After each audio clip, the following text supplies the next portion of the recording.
Fabien Lemay, j'ai une vingtaine d'expériences dans le conseil en management et l'occasion d'accompagner la croissance de start-up et de scale-up dans la tech depuis une quinzaine d'années maintenant.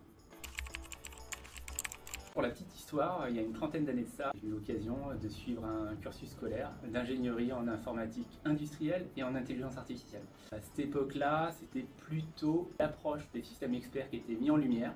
Il se trouve qu'il y a eu un changement de mode entre-temps. J'ai pas eu l'occasion de faire carrière dans ce domaine-là et d'explorer cette direction.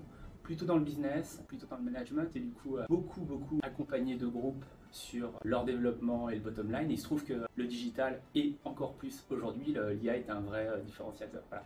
Donc au-delà de la productivité, je me suis intéressé à des use cases un peu novateurs qui permettaient à des entreprises, plutôt des grands groupes industriels, de se différencier. Voilà. D'où l'intérêt de suivre un cursus extrêmement à jour qui est celui de Centrale Supélec.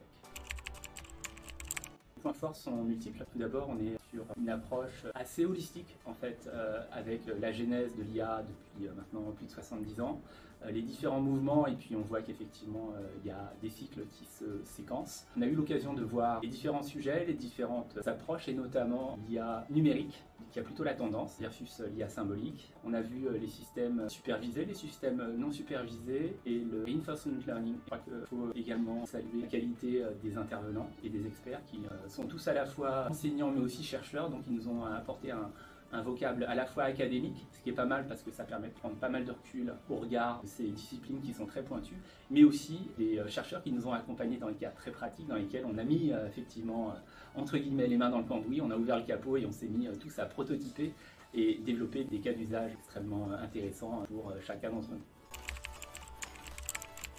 Ce moment est arrivé assez vite dans la mesure où Frédéric Pascal nous a évoqué les thématiques à l'issue de ce cursus de formation. Il s'agissait de présenter quelque chose de lié à notre parcours de formation, mais aussi lié aux origines de notre venue sur cette formation. Alors pour moi, assez naturellement, c'est un sujet d'intelligence collective que je couvre. À chacune des sessions, j'ai eu l'occasion d'utiliser en fait cet alibi comme espèce de tamis pour calibrer mon niveau de capture de l'information que je recevais. Je dis ça parce que le niveau est extrêmement large. Il part des mathématiques fondamentalistes, si je peux me permettre, aux probabilités, aux statistiques. Les enjeux que j'avais, moi, c'était de capturer le bon niveau de façon à pouvoir rendre ça opérationnel à un moment donné.